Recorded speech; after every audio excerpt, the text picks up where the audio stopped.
Mas o que está acontecendo então no Golfo do México, Amanda? Explica para a gente, queria que o Guilherme contribuísse também para trazer informações mais atualizadas, em que pé o furacão está, onde ele está e como ele começou, papel dos oceanos nisso, como se forma um furacão desse porte, né? E por que que ele é tão destrutivo? Então, acho que antes de qualquer coisa, a gente está citando muito aqui a Flórida, porque a Flórida é o local onde o furacão Milton vai entrar em cheio e vai causar o maior estrago.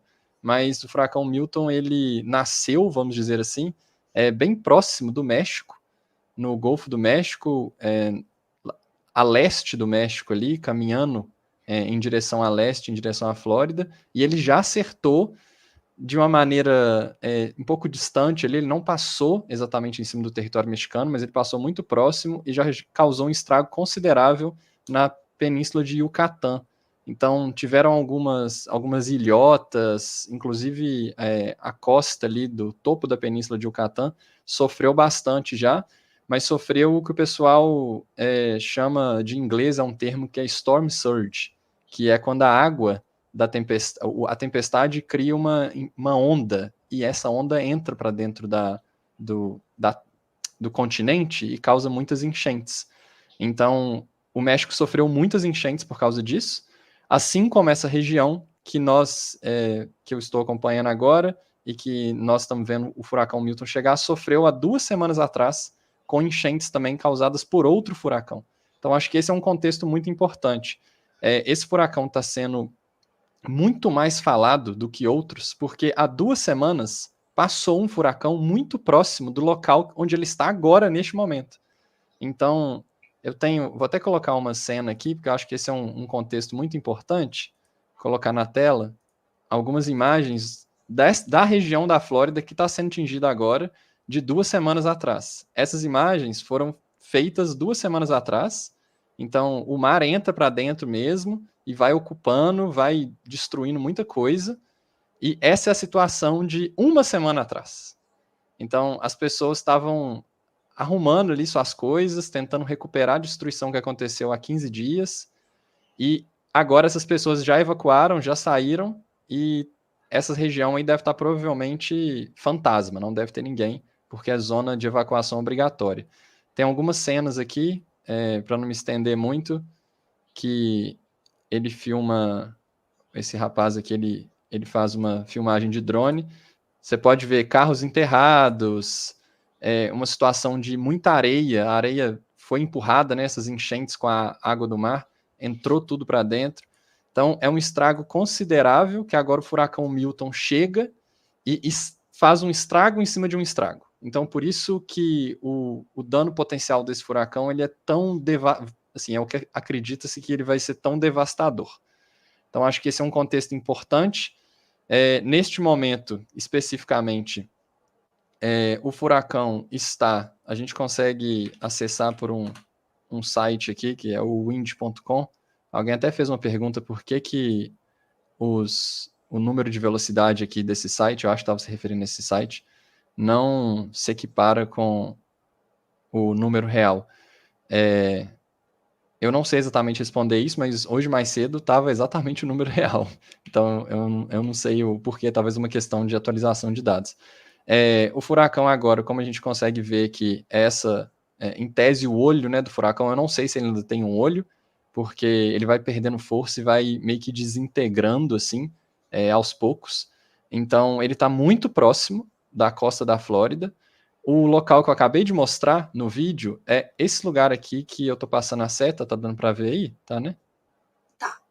Tá dando para ver, eu só queria que você desse um zoom out aí pra gente ver onde que é a posição que ele tá hoje, porque Vamos lá. aí, primeiro. Então, a Flórida é essa região aqui, né? Essa península, né? Basicamente. E ele tá passando bem pelo meio. Uma informação muito relevante é que é a primeira vez em 103 anos que essa região aqui, da cidade de Tampa, está sendo atingida de uma maneira praticamente direta por um furacão. Então, a última vez que isso aconteceu foi em 1921. Então, as pessoas que moram nessa região não estão acostumadas a esse tipo de furacão, esse tipo de evento extremo dessa forma. Então, junta isso com um evento extremo que já aconteceu há 15 dias atrás, mas que não foi direto aqui em cima, subiu para o norte e acertou o norte da Flórida, em vez de acertar a região central. Então, soma todas essas coisas que estão acontecendo, cria-se um cenário de potencial destruição, algo muito, muito, muito sério. O que eu ia te perguntar, Guilherme, você falou no início da live sobre os alertas, né? O que que as pessoas lá estão fazendo para se proteger? Porque a gente falou muito de prevenção de desastre. O que que tem sido feito assim de prevenção? A região que existem alguns riscos, né? Então, essa região onde o furacão vai passar é uma região que vai sofrer mais, porque os ventos estarão mais fortes ali, mais intensos, e vão acertar ali de uma maneira mais intensa mesmo, né? Com maior poder de estragar as coisas e potencialmente atrapalhar a vida das pessoas. Uma outra questão além do vento, que é o que eu comentei antes, são as enchentes causadas por essa condição climática que está aqui. Né? Então, vocês conseguem ver aqui, está girando no sentido anti-horário. Quando o furacão gira nesse sentido, você vê que essa parte ao sul está sendo empurrada para dentro do continente. No que ela está sendo empurrada para dentro do continente, acontecem enchentes, porque é como se fosse uma maré muito alta e alguém empurrando essa maré para dentro do continente. Então, isso é um Inclusive, outro tipo de.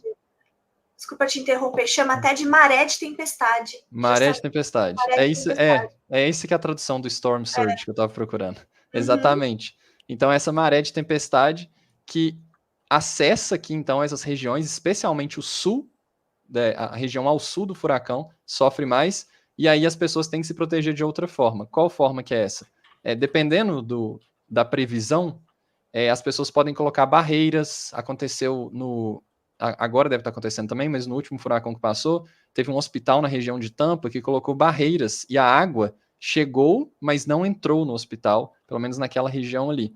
Então, como o vento não é muito forte, necessariamente nessas regiões aqui, o maior problema são as enchentes. Então, as pessoas têm que se preocupar com as enchentes, evacuar as regiões de costa, e aí quem está nessas regiões que tem o vento mais as enchentes, é evacuação. A maior parte das pessoas que a gente consegue ver aqui, ó, que estão nessa costa aqui, tá vendo? Nessa linha de litoral, todas essas regiões aqui foram declaradas como regiões de evacuação obrigatória.